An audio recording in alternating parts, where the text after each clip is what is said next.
વિદ્યાર્થી ધોરણ 12 પરીક્ષા તમે હમણાં જ આપીને આવ્યા છો એટલે તમને એ પણ આતુરતા હશે કે ફિઝિક્સના પેપરની આન્સર કી મળી જાય તો સારું. તો મિત્રો આન્સર કી અને સોલ્યુશન માટે આપણે મળી રહ્યા છીએ. એ પહેલાં આપણે પેપરનું એનાલિસિસ જોયું. પાર્ટ એની વાત કરીએ, એમસીક્યુ ખૂબ જ સરળ હતા.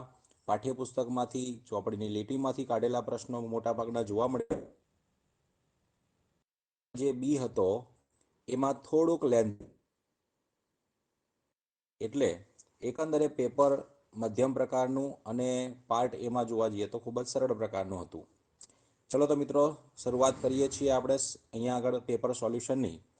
તો સૌથી પહેલો પ્રશ્ન, જ્યારે પ્રકાશના કિરણનું ખાલી જગ્યાવાર પૂર્ણ આંતરિક પરાવર્તન થાય ત્યારે ગૌણ મેઘધનુષ્ય રચાય છે. મિત્રો કેટલી વખત પૂર્ણ આંતરિક પરાવર્તન થાય? તો મુખ્ય મેઘધનુષ્ય રચાય તો એક વખત પૂર્ણ આંતરિક પરાવર્તન થાય તો મુખ્ય મેઘધનુષ્ય, અને ગૌણ મેઘધનુષ્ય માટે 2 વખત પૂર્ણાંતરિક પરાવર્તન થવું જોઈએ. આ ચોપડીમાં થિયરીમાંથી જ પ્રશ્ન છે. બીજો પ્રશ્ન જોઈએ તો એક અંતર્ગોળ અરીસાની વક્રતા ત્રિજ્યા છે 20 સેન્ટીમીટર અને અરીસાની સામે વસ્તુને 15 સેન્ટીમીટર અંતરે મૂકતા તેનું પ્રતિબિંબ અંતર ખાલી જગ્યા સેન્ટીમીટર મળે. તો મિત્રો વક્રતા ત્રિજ્યા આપી છે એ ધ્યાન રાખજો. એટલે તમારે કેન્દ્ર લંબાઈ લખવી જોઈએ 10 સેન્ટીમીટર, પણ એ જોવાનું તમારે પ્રશ્ન જ્યારે પણ વાંચો ત્યારે કે કયા પ્રકારનો અરીસો આપ્યો છે. તો મિત્રો અંતર્ગોળ અરીસો છે એટલે ચિહ્ન અહીંયા ઋણ મૂકવું જોઈએ. તો માઇનસ થશે 10 સેન્ટીમીટર. વસ્તુ અંતર પણ આપણે ઋણ લઈએ છીએ એટલે -15 સેન્ટીમીટર વસ્તુ અંતર લખવાનું થશે. તો પ્રતિબિંબ અંતર v શોધવું છે આપણે. તો પ્રતિબિંબ અંતર v બરાબર શું લખી શકાય? તો પ્રતિબિંબ અંતર v બરાબર લખી શકાય FU ઇન્ટુ, જો આપણે આ ગોસના નિયમની મદદથી સૂત્ર લખતા હોઈએ છીએ, FU into you upon you minus F. ચલો આની અંદર આપણે કિંમત મૂકીએ તો સંજ્ઞા પદ્ધતિ, ખાસ ધ્યાન રાખજો, સંજ્ઞા પદ્ધતિ અનુસાર જ કિંમત મૂકવાની છે. તો અહીંયા -10 છે, પછી -15 મૂકવાના છે અને છેદમાં -15 અને -10. તો ધ્યાન રાખો કે નીચે ઉપર ગુણાકાર વધશે 150 અને છેદમાં રહેશે -5. એટલે તમારો જવાબ આવશે -30 સેન્ટીમીટર. ચલો ત્યાર પછી ત્રીજો પ્રશ્ન છે કે જ્યારે અડચણની પહોળાઈ હોય તો ખાલી જગ્યા અંતરમાં હશે. મિત્રો થિયરીમાંથી જ ખૂબ જ સરસ મજાના પ્રશ્ન છે. ઘટતા ધરાવે તે અંતર છે a²/લેમ્બડા. લેમ્બડા અંતર કે જે માટે કિરણ પ્રકાશ શાસ્ત્ર સારી સન્નિકટતા ધરાવે, એટલે કે પ્રકાશ કિરણ પુંજનો ફેલાવો બહુ મોટો ન હોય, આ તે અંતર છે. ત્યાર પછી જુઓ ચોથો પ્રશ્ન છે કે આપેલ વ્યતિકરણ શલાકાઓની સંખ્યા ખાલી જગ્યા ગુણોત્તર પર આધારિત છે. આ પણ ચોપડીની થિયરીમાંથી જ બેઠો પ્રશ્ન છે કે D/A ગુણોત્તર ઉપર એનો આધાર રહેલો છે.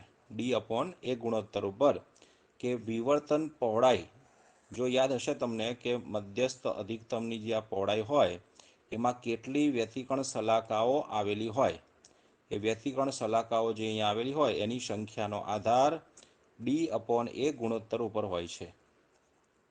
ચલો નેક્સ્ટ જોઈએ તો 5મા નંબરનો પ્રશ્ન છે, એક સમતલ કાચની સપાટી પર અધ્રુવીભૂત પ્રકાશ આપાત થાય છે ત્યારે પરાવર્તિત અને વક્રીભૂત કિરણો પરસ્પર લંબ થાય છે. તો આ આપાત કોણ ખાલી જગ્યા જેટલો હશે. કાચનો વક્રી ગુણાંક આપ્યો છે 1.5. મિત્રો યાદ કરો તમે કે પરાવર્તિત અને વક્રીભૂત કિરણો પરસ્પર લંબ ક્યારે થાય? કે જ્યારે આપાત કોણ ધ્રુવીભવન કોણ હોય ત્યારે. તો આપણે જાણીએ છીએ કે ધ્રુવીભવન કોણ tan θp બરાબર લખતા હતા આપણે n, બુસ્ટરના નિયમ અનુસાર, અને n બરાબર છે 1.5. તો મિત્રો tan θp બરાબર શું મળ્યું આપણને? 1.5. તો θp બરાબર tan ઇનવર્સ 1.5 પરથી આ કિંમત આપણને લગભગ 57° જેટલી મળે છે. 56 પોઈન્ટ સમથિંગ મળશે એટલે તમે 57° કહી શકો આને. ત્યાર પછી 6ઠ્ઠા નંબરનો પ્રશ્ન જુઓ કે નીચેના પૈકી કયું વિધાન ખોટું છે.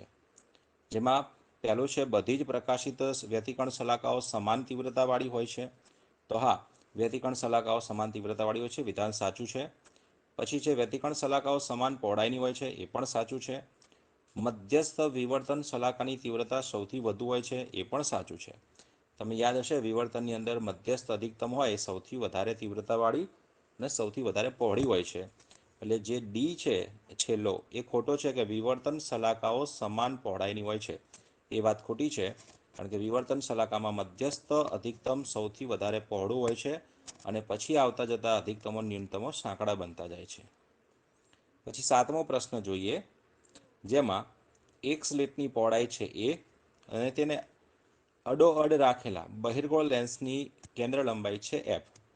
અહીંયા આપણી પાસે એક સ્લિટ હોય અને એની બાજુમાં એક બહિર્ગોળ આપણે લેન્સ મૂક્યો છે, જેની કેન્દ્ર લંબાઈ છે એફ જેટલી. લેમ્બડા તરંગલંબાઈનો પ્રકાશ લંબરૂપે એના ઉપર આપાત કરવામાં આવે તો મધ્યસ્થ અધિકતમની પહોળાઈ ખાલી જગ્યા હશે. મિત્રો, આપણને અહીંયા પડદા ઉપર જે મધ્યસ્થ અધિકતમ મળે છે એ મધ્યસ્થ અધિકતમની જે પહોળાઈ છે એટલે એનો મતલબ બે પ્રથમ ન્યૂનતમ વચ્ચેનું અંતર થાય. તો પ્રથમ ન્યૂનતમ આપણે જાણીએ છીએ કે લેમ્બડા અપોન એ કોણે મળે છે. તો લેમ્બડા અપોન એ કોણે મળતું હોવાથી આપણે લખી શકાય અડોઅડ અહીંયા આપણે આની નજીકમાં રાખેલ છે લેન્સને, આ અંતર થશે એની કેન્દ્ર લંબાઈ એફ જેટલું. એટલે મિત્રો, અધિકતમની પહોળાઈ શોધવી હોય તો ચાપ બરાબર ખૂણો ગુણ્યા ત્રિજ્યા. ખૂણો એટલે લેમ્બડા અપોન એ અને ત્રિજ્યા એટલે એફ, એટલે કે એફ લેમ્બડા અપોન એ જવાબ આવશે અહીંયા. ચલો 8મા નંબરનો પ્રશ્ન જોઈએ, જેમાં ફોટો ઇલેક્ટ્રિક અસર માટે સ્ટોપિંગ પોટેન્શિયલ V0 વિરુદ્ધ આપાત પ્રકાશની આવૃત્તિ ન્યુના આલેખનો ઢાળ કેટલો હશે? મિત્રો, આ થિયરેટિકલ પ્રશ્ન છે અને આપણે આવું ભણી ગયા છીએ કે V0 વિરુદ્ધ આવૃત્તિ ન્યુનો આલેખ જોઈએ તો આલેખ સીધી રેખાઓ મળે છે આપણને, અને એનો જે ઢાળ છે એ હતો h/e. તો h/e જે છે ઓપ્શન અહીંયા એ છે, જવાબ આવશે ઢાળનો h/e. ત્યાર પછી છે, જો ઇલેક્ટ્રોનના સ્થાનના વર્ણનમાં અમુક અનિશ્ચિતતા ડેલ્ટા એક્સ અને વેગમાનના વર્ણનમાં અમુક અનિશ્ચિતતા ડેલ્ટા પી હોય તો હાઇઝનબર્ગના અનિશ્ચિતતાના સિદ્ધાંત પ્રમાણે ડેલ્ટા એક્સ અને ડેલ્ટા પીનો ગુણાકાર કેટલો થાય છે? તો કે h/2π જેટલો થાય છે. મિત્રો, આ હાઇઝનબર્ગના અનિશ્ચિતતાના સિદ્ધાંતનું સૂત્ર છે, એ સૂત્ર અનુસાર h/2π આવશે. ચલો ત્યાર પછી જોઈએ તો વિદ્યુતની દ્રષ્ટિએ ફોટોન ખાલી જગ્યા છે. તો મિત્રો, વિદ્યુતની દ્રષ્ટિએ ફોટોન એ તટસ્થ કણ છે, વીજભારિત કણ નથી, એ તટસ્થ કણ છે. એ પણ થિયરીમાંથી ઉઠાયેલો પ્રશ્ન છે. પછી me⁴/8 એપ્સાયલોન 0 સ્ક્વેર h³ અને c, આનું પારિમાણિક સૂત્ર. મિત્રો, આ જે સૂત્ર તમને આપ્યું છે me⁴/8 epsilon 0 square h³ c છેદમાં જે પદ આપ્યું છે અને આખું પદ એ રીડબર્ગ અચળાંક દર્શાવે છે, રીડબર્ગનું સૂત્ર છે. તો આ રીડબર્ગને એનો તમે એકમ જાણો છો કે મીટર ઇન્વર્સ થાય, એનું મૂલ્ય છે 1.097 × 10⁷ મીટર ઇન્વર્સ. તો એકમ પરથી જ એનું પારિમાણિક સૂત્ર તમે બનાવી શકો છો, m0 l-1 t0. Metre inverse છે, બરાબર, એટલે અંતર છેદમાં આવશે એટલે l-1 થશે અહીંયા.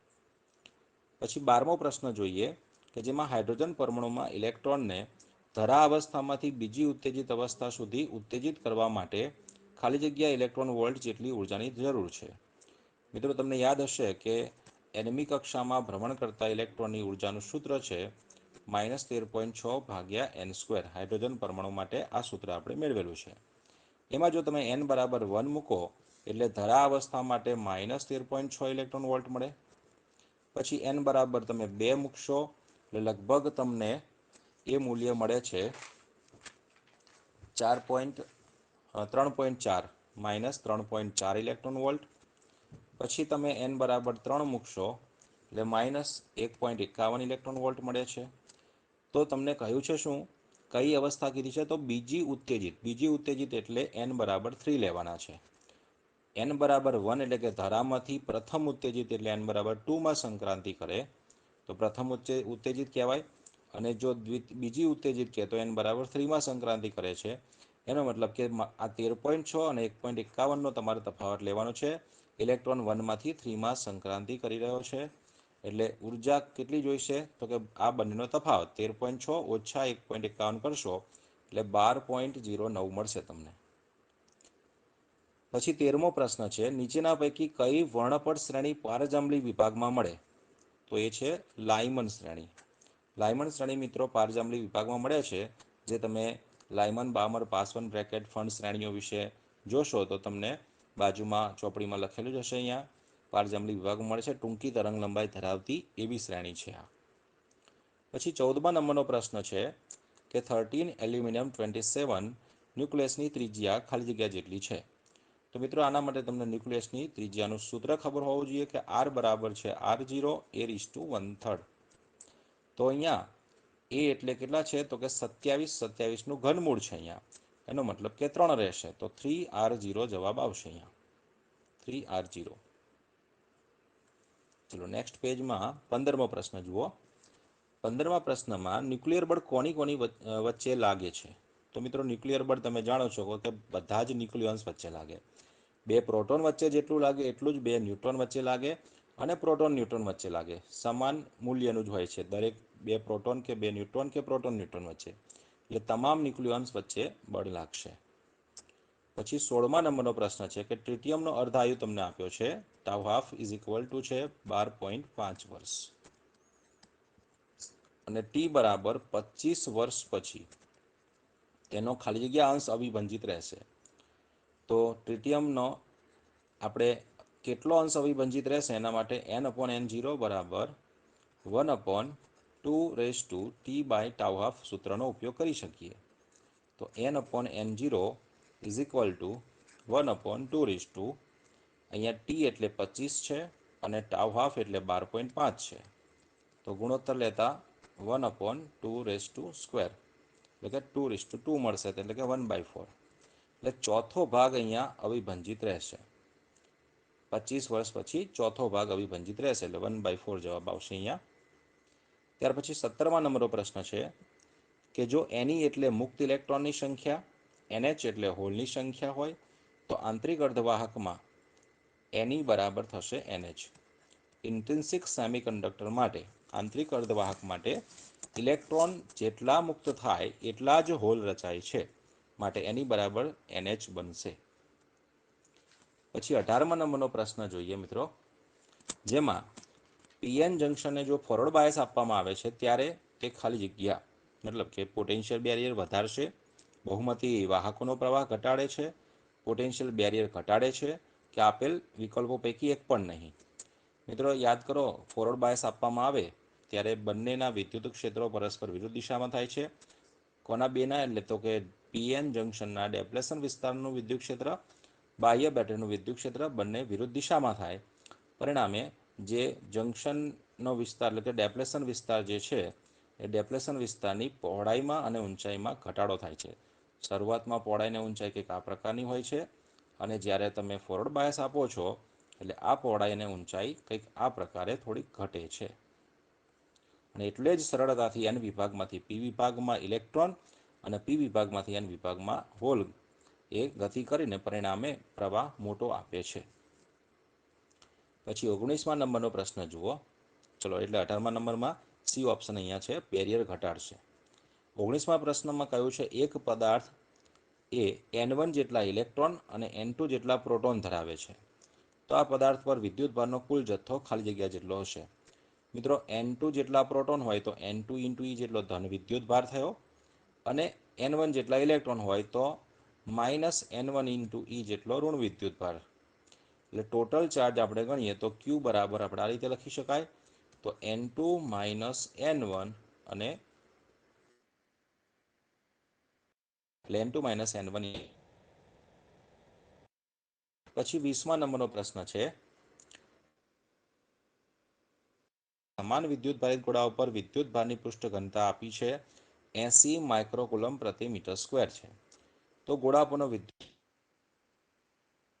મિત્રો ધ્યાન રાખજો, તમને એકમ મિલીકુલમ આપી દીધો છે.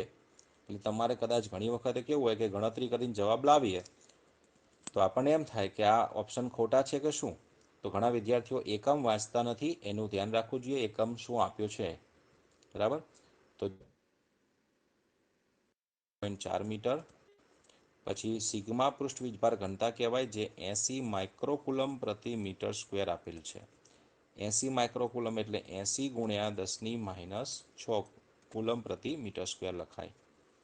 તો વિદ્યુત ભાર શોધવાનો કીધો છે, તો જેમ સિગ્મા બરાબર ક્યુ ભાગ્યા એ લખાય, એમ ક્યુ બરાબર સિગ્મા ઇન્ટુ એ લખાય।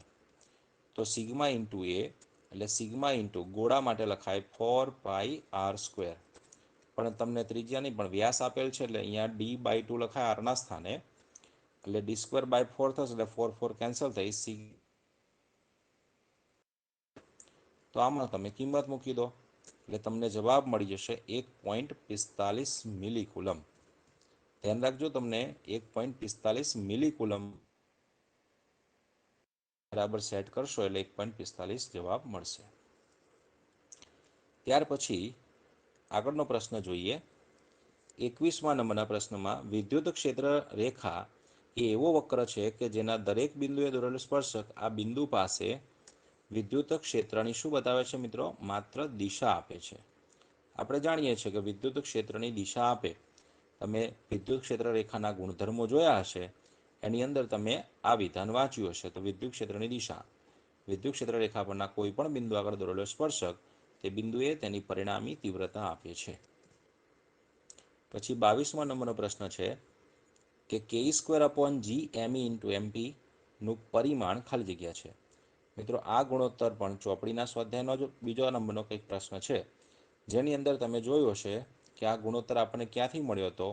તો K² છેદમાં તમે R² મૂકી દો, અને GME અને MP આ ગુણોત્તર ગુણાકાર છે એના છેદમાં પણ R² મૂકી દો,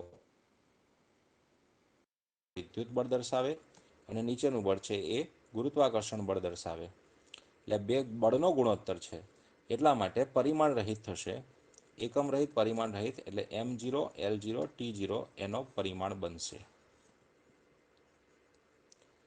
ચલો ત્યાર પછી એટલે કે પરિમાણ રહિત આ ગુણોત્તર મળ્યો। 23મા નંબરનો પ્રશ્ન છે શૂન્યાવકાશમાં રાખેલા ખાલી જગ્યા જેટલા વિદ્યુતભારમાંથી બહાર નીકળતી ક્ષેત્રરેખાની સંખ્યા 1.13 × 10⁻11 હશે। તો મિત્રો બહાર નીકળતી ક્ષેત્રરેખાની સંખ્યાને આપણે ફ્લક્સ કહીએ છીએ। તો ફાઈ બરાબર ક્યુ ભાગ્યા ε0 લખાય। તો ક્યુ બરાબર ફાઈ ઇન્ટુ ε0 ગુણાકાર પરથી તમે અહીંયા નક્કી કરી શકો કે કેટલો વિદ્યુતભાર હશે આ। તો ફાઈ ફ્લક્સ એટલે ક્ષેત્રરેખાની સંખ્યા, જે 1.13 × 10⁻11 આપેલ છે, અને ε0ની કિંમત 8.85 × 10⁻12 મૂકી દો એટલે તમને જવાબ મળશે લગભગ 1। ત્યાર પછી છે 24મા નંબરનો પ્રશ્ન, જેમાં 4 × 10⁻7 કુલમ જેટલો વિદ્યુતભારથી ખાલી જગ્યા અંતરે આવેલા બિંદુ પાસે વિદ્યુત સ્થિતિમાનનું મૂલ્ય 4 × 10⁴ વોલ્ટ છે। તો મિત્રો V બરાબર કે ક્યુ ભાગ્યા આર, આની મદદથી R બરાબર કે ક્યુ ભાગ્યા V, આમાં કિંમત મૂકી દેવાય 9 × 10⁹, અને વિદ્યુતભાર છે 4 × 10⁻7, અને વિદ્યુત સ્થિતિમાન તમને આપેલ છે 4 × 10⁴। તો આ 4 4 કેન્સલ થઈ જશે, આ 4 ઘાત ઉપર આવશે તો આ 7 ને 4 11 થશે માઇનસ ઘાત, અને +9 છે એટલે -2 રહેશે। તો 9 × 10⁻2 મીટર। ત્યાર પછીનો પ્રશ્ન 25મા નંબરનો, જેમાં વિદ્યુત ક્ષેત્ર 20 I ન્યૂટન પ્રતિ કુલમ જેટલા આવા ક્ષેત્રમાં વિસ્તારમાં આવેલ બિંદુઓ, બે બિંદુઓ તમને આપ્યા છે, જેમાં 0.3 મિલીમીટર 0.4 મિલીમીટર યામ આપેલા છે। યામ સ્વરૂપમાં બિંદુઓ દર્શાવેલા છે। સ્થિતિમાનમાં અનુક્રમે તમને V અને VB આપેલ છે બે બિંદુઓ આગળના। તો નીચેનામાંથી કયો ઓપ્શન સાચો છે?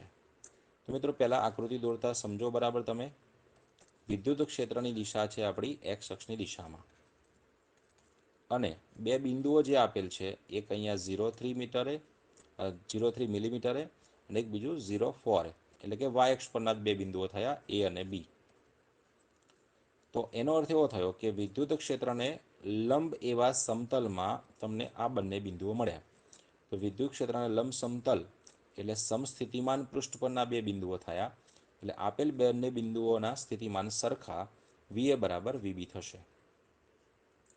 26મા નંબરનો પ્રશ્ન જુઓ હવે કે એક ઇલેક્ટ્રોનને ડેલ્ટા V બરાબર 2 વોલ્ટના સ્થિતિમાનના તફાવતમાંથી પ્રવેગિત કરવામાં આવે તો તેણે પ્રાપ્ત કરેલી ગતિ ઉર્જા ખાલી જગ્યા ઇલેક્ટ્રોન વોલ્ટ. તો મિત્રો આપણે જાણીએ છીએ કે 1 વોલ્ટના તફાવતની અસર હેઠળ ઇલેક્ટ્રોને પ્રાપ્ત કરેલી ગતિ ઉર્જા 1 ઇલેક્ટ્રોન વોલ્ટ જેટલી થાય, એટલે કે એની ગતિ ઉર્જામાં થતો ફેરફાર. તો 2 વોલ્ટ હોય તો 2 ઇલેક્ટ્રોન વોલ્ટ જવાબ મળશે તમને. પછી 27મો પ્રશ્ન છે કે બે કેપેસિટરોને શ્રેણીમાં જોડતા સમતુલ્ય કેપેસિટન્સ 3 માઇક્રોફેરાડે મળે છે. મિત્રો શ્રેણીમાં જોડો તો સમતુલ્ય capacitance C1 × C2 upon C1 + C2 બરાબર છે 3 માઇક્રોફેરાડ.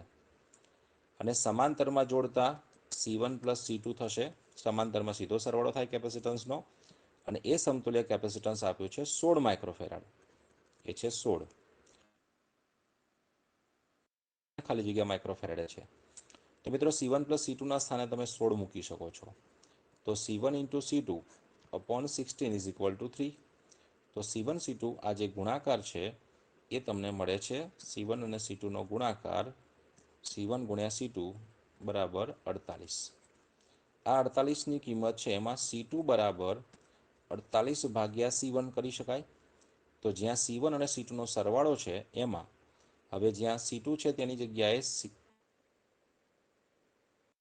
C1 + 48 / C1 બરાબર અહીંયા છે 16. તો ચલો હવે આને લસા લઈ લઈશું. તો C1² + 48 બરાબર 16 C1. તો આ 16ને હું આ બાજુ લાવી દઉં તો C1² - 16 C1 + 48 = 0. તો જુઓ 12 ચોક 48 થઈ જશે ગુણાકાર, અને સરવાળો પણ -16 થઈ જશે. તો C1 - 12 અને C1 - 4 બરાબર 0 થશે. એટલે C1 ની બે કિંમતો શક્ય છે, એક 12 માઇક્રોફેરાડે અને બીજી છે C1 બરાબર 4 માઇક્રોફેરાડ. તો મિત્રો 12 અને 4 શક્ય છે. કાં તો C1 બરાબર જો 12 હશે તો C2 4 હશે, અને C1 બરાબર 4 હશે તો C2 બરાબર 12 હશે. તો 12 અને 4 શક્ય જવાબ. કઈ ભૌતિક રાશિનો એકમ, જો 28મો પ્રશ્ન છે, કઈ ભૌતિક રાશિનો એકમ મીટર² પ્રતિ વોલ્ટ પ્રતિ સેકન્ડ છે? તો મિત્રો એ છે મોબિલિટીનો એકમ. મોબિલિટીનું સૂત્ર તમને યાદ હશે કે મ્યુ બરાબર લખાય VD/E. એકમ વિદ્યુત ક્ષેત્ર દીઠ ડ્રિફ્ટ વેગને કહેવાય મોબિલિટી. ચલો ઉપર છે ડ્રિફ્ટ વેગ, જેનો એકમ થાય મીટર પ્રતિ સેકન્ડ. નીચે વિદ્યુત ક્ષેત્રનો એકમ વોલ્ટ પ્રતિ મીટર લઈએ તો છેદનો છેદ અંશમાં જાય તો મીટર² પ્રતિ વોલ્ટ અને પ્રતિ સેકન્ડ થઈ જશે. બરાબર, મોબિલિટીનો એકમ છે. પછી 29મો પ્રશ્ન છે કે ધાતુઓ માટે અવરોધકતાના તાપમાન ગુણાંક આલ્ફાનું મૂલ્ય ખાલી જગ્યા હોય છે. તો મિત્રો ધાતુઓ માટે આલ્ફા ધન હોય છે. જો આની જગ્યાએ તમને કદાચ પ્રશ્ન પૂછે કે અર્ધવાહક માટે, તો અર્ધવાહક માટે મિત્રો આવશે જવાબ ઋણ. બરાબર, ધ્યાન રાખજો. અર્ધવાહક માટે તાપમાન ગુણાંકનું મૂલ્ય ઋણ હોય, પણ ધાતુઓ માટે ધન હોય. ત્યાર પછી એક અસમાન આડછેદનું ક્ષેત્રફળ ધરાવતા ધાતુના સુવાહકમાં સ્થાયી પ્રવાહ વહે છે. નીચેનામાંથી કઈ ભૌતિક રાશિ વાહક માટે અચળ રહેશે? મિત્રો પ્રવાહ ઘનતા, વિદ્યુત ક્ષેત્ર, ડ્રિફ્ટ ઝડપ, ત્રણે ક્ષેત્રફળ પર આધાર રાખે છે. માટે અહીંયા અસમાન આડછેદ હશે તો આ 3 રાશિઓ બદલાશે. એટલે પ્રવાહ એક જ રાશિ ક્ષેત્રફળ પર આધારિત નથી, એટલે એ અચળ રહેશે પ્રવાહ. આ પણ ચોપડીના સ્વાધ્યાયમાં આપેલ પ્રશ્ન છે તમને. પછીનો પ્રશ્ન છે 31મો કે R જેટલું સમાન મૂલ્ય ધરાવતા n અવરોધોને જોડાણનો મહત્તમ સમતુલ્ય અવરોધ અને ન્યૂનતમ સમતુલ્ય અવરોધનો ગુણોત્તર ખાલી જગ્યા છે. મિત્રો R મેક્સિમમ એટલે મહત્તમ અવરોધ કેટલો થાય? તો કે શ્રેણીમાં જોડવાથી મળે તો n × R. લઘુત્તમ અવરોધ એ સમાંતરમાં જોડવાથી મળે, જે છે R/n. અને આનો ગુણોત્તર લઈશું તો nR/n. એટલે R કેન્સલ થશે, છેદનો છેદ અંશમાં જશે તો n² જવાબ આવશે. તો અહીંયા ઓપ્શન છે એ, n². પછી 32મો પ્રશ્ન જુઓ કે સાયક્લોટ્રોનમાં લાગુ પાડેલ વિદ્યુત દબાણની આવૃત્તિ, લાગુ પાડેલ જે વોલ્ટેજ છે એ સપ્લાય વોલ્ટેજની આવૃત્તિ છે ν A, અને સાયક્લોટ્રોનની આવૃત્તિ છે એને કંઈક ν S કે સમથિંગ ν E એક સંઘને આપેલ છે. તો આ સાયક્લોટ્રોન કાર્યરત બને તે માટેની અનુનાદની શરત શું? તો આપણે જાણીએ છીએ કે આ બંને સમાન હોવા જોઈએ. સાયક્લોટ્રોન માટેની આ શરતનું પાલન ના થાય તો સાયક્લોટ્રોન એ કાર્યરત ન રહી શકે, અનુનાદની શરતનું પાલન ન થાય તો. પછી આગળ જોઈએ 33મો પ્રશ્ન.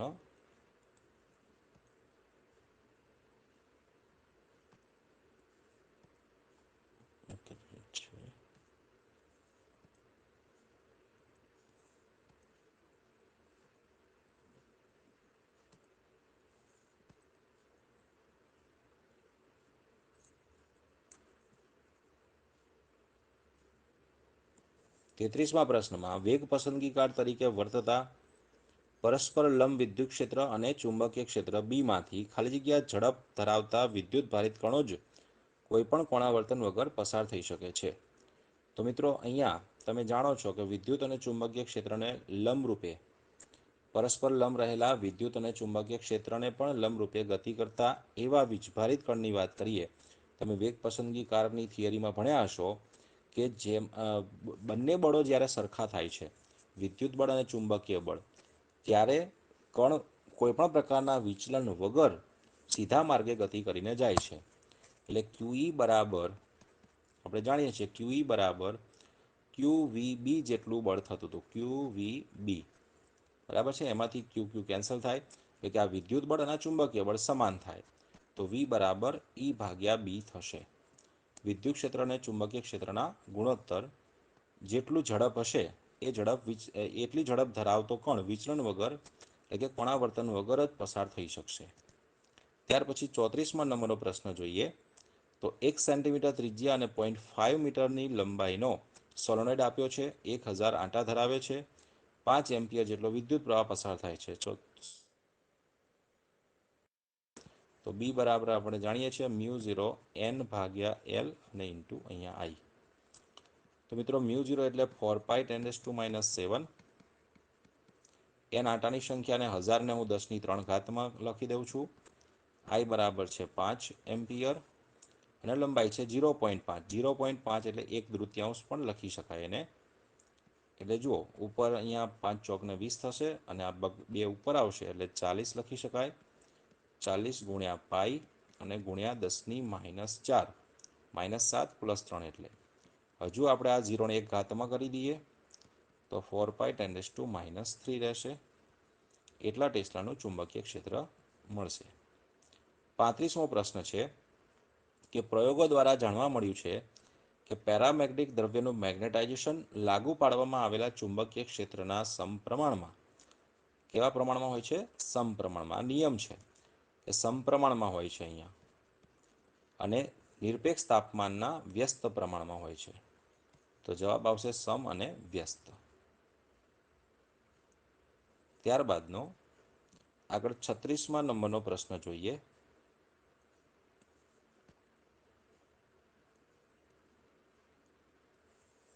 તો એક નાના ગજિયા ચુંબકને તેની અક્ષ 0.25 ટેસ્લાના નિયત બાહ્ય ચુંબકીય ક્ષેત્ર સાથે 30° કોણ બનાવે તે રીતે મૂકતા 4.5 ગુણ્યા 10⁻² જૂલ જેટલું ટોર્ક અનુભવે છે.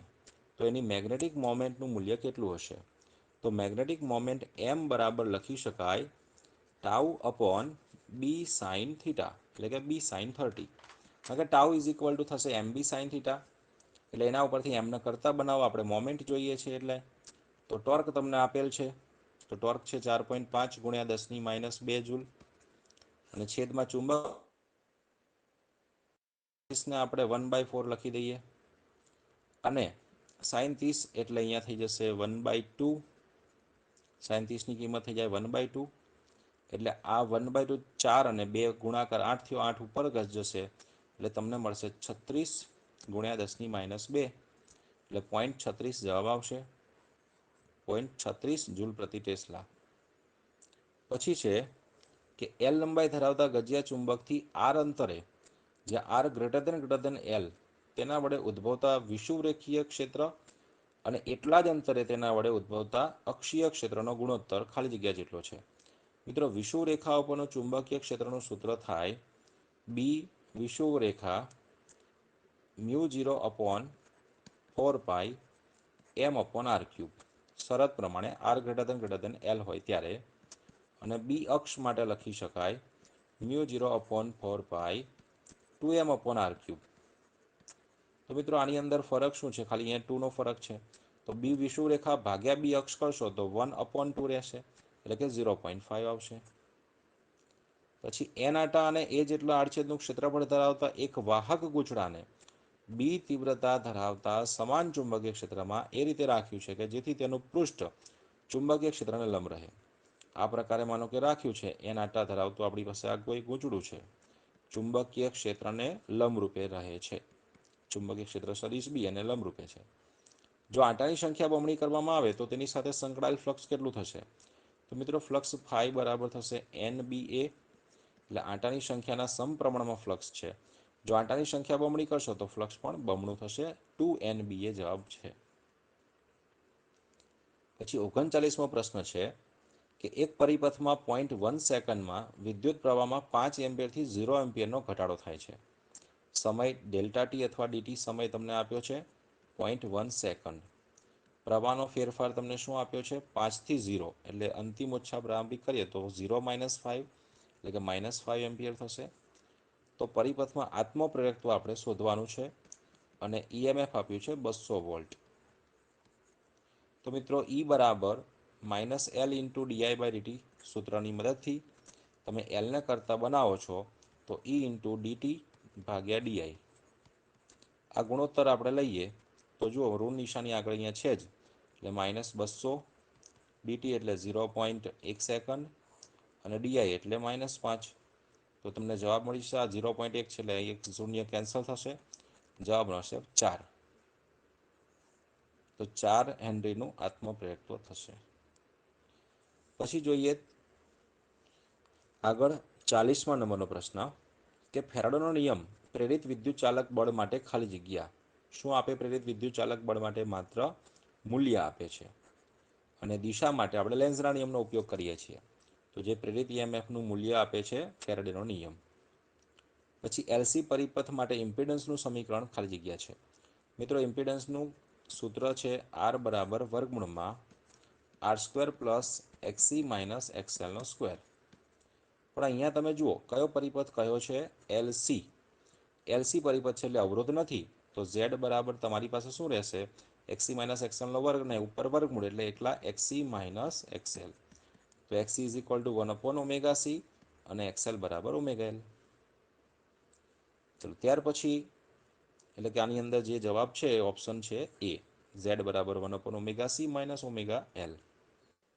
43મા નંબરનો પ્રશ્ન કે જો વ્યવહારમાં વપરાતા સ્ટેપ અપ ટ્રાન્સફોર્મર માટે આઉટપુટ પાવર PO અને ઇનપુટ પાવર PI હોય તો આપણે જાણીએ મિત્રો કે output power always less than input power હોય. વ્યવહારમાં વપરાતા ટ્રાન્સફોર્મરમાં વ્યય હોય ને હોય જ, એટલે પૂરેપૂરો પાવર આપણને પ્રાપ્ત થતો નથી. આઉટપુટ પાવર હંમેશા ઇનપુટ કરતાં ઓછો મળે.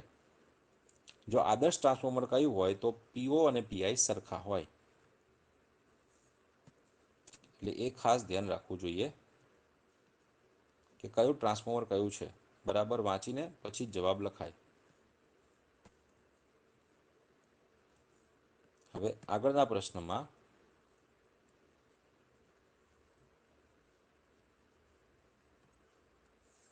તો 43મા નંબરનો પ્રશ્ન અનુનાદ વખતે પાવર ફેક્ટરનું મૂલ્ય ખાલી જગ્યા છે. તો મિત્રો અનુનાદ વખતે તમને ખ્યાલ હશે, પહેલાં તો પાવર ફેક્ટર cos ∅ નું સૂત્ર યાદ રાખો, R/Z થાય. અનુનાદ વખતે Z બરાબર તમને R મળે છે, કારણ કે મહત્તમ પ્રવાહ હોય ત્યારે અનુનાદ કહેવાય. પ્રવાહનો કંપવિસ્તાર મહત્તમ મળે એ ઘટનાને આપણે અનુનાદ કહીએ છીએ. અને પ્રવાહનો કંપવિસ્તાર મહત્તમ થવા માટે ઝેડનું મૂલ્ય R જેટલું થશે. તો એ Z બરાબર R મૂકી દેશો તો ગુણોત્તર મળશે 1, એટલે તમને cos ∅ પાવર ફેક્ટરનું મૂલ્ય 1 મળે છે. ઘણા વિદ્યાર્થીઓ એવું સમજે કે cos ∅ નું મૂલ્ય પૂછ્યું હોય ને તો એ ∅ બરાબર 0 લખીને આવે છે, બરાબર. એટલે cos ∅ ને આખા પદને પાવર ફેક્ટર કહેવાય. તમને જો કડા કીધું હોય તો ∅ બરાબર 0 આવશે. પછી ઇન્ડક્ટરનો ઇન્ડક્ટિવ રિએક્ટન્સ એટલે XL કહેવાય, XL બરાબર ωL. પછી 45મો પ્રશ્ન છે કે બદલાતા વિદ્યુત ક્ષેત્રના કારણે ખાલી જગ્યા મળે છે, તો એ સ્થાનાંતર પ્રવાહ આપે છે. બદલાતું વિદ્યુત ક્ષેત્ર યાદ હશે તમને, સ્થાનાંતર પ્રવાહ આઈડી બરાબર એપ્સિલોન 0 ડી ફાઈ ઈ અપોન ડીટી. આ સૂત્રની મદદથી આપણે કહી શકીએ. કેપેસિટરની બે પ્લેટ વચ્ચે તમે આ થિયરીમાં અભ્યાસ કરી ચૂક્યા છો. 46મા નંબરનો પ્રશ્ન છે કે 6.48 ગુણ્યા 10⁵ જૂલ ઉર્જા ધરાવતો પ્રકાશ એક અપરાવર્તક સપાટી પર લંબરૂપે આપાત થાય છે, તો સપાટીને પ્રાપ્ત થતું કુલ વેગમાન કેટલું? તો વેગમાન p બરાબર E ભાગ્યા c પરથી ગણતરી કરવાની છે તમારે. ઉર્જા મૂકી દો 6.48 ગુણ્યા 10⁵ અને છેદમાં c એટલે શૂન્યાવકાશમાં પ્રકાશની ઝડપ 3 ગુણ્યા 10⁸. આ કિંમત મૂકો એટલે તમને 2.16 ગુણ્યા 10⁻³ ન્યૂટન ઇન્ટુ સેકન્ડ જવાબ મળશે. પછીના આગળના પ્રશ્નની વાત કરીએ, 47મા નંબરનો, કે નીચેના પૈકી કયા વિદ્યુત ચુંબકીય તરંગોની તરંગ લંબાઈ સૌથી ઓછી હોય છે? ટૂંકામાં ટૂંકી તરંગ લંબાઈ છે ગામા કિરણોની. તમે ઉપરથી ક્રમ લેતા જાઓ તો રેડિયો તરંગો, પછી માઇક્રોવેવ્સ છે, પછી પેલા ઇન્ફ્રારેડ છે, પછી દ્રશ્ય પ્રકાશ તરંગો છે. આ પ્રકારે તમે લેતા જશો તો પછી પારજાંબલી આવશે અને પછી એક્સરે, પછી ગામા. તો સૌથી ટૂંકી તરંગ લંબાઈ ગામા તરંગોની છે. પછી માધ્યમ 3નો માધ્યમ 2ની સાપેક્ષે વક્રી ભૂર્ણાંક આપ્યો છે n32 બરાબર થાય n3 ભાગ્યા n2. હું આને આ રીતે પણ લખી શકું કે n3/n1 ગુણ્યા n1/n2. તો n3/n1 ને લખાય n31, n1/n2 ને લખાય n12.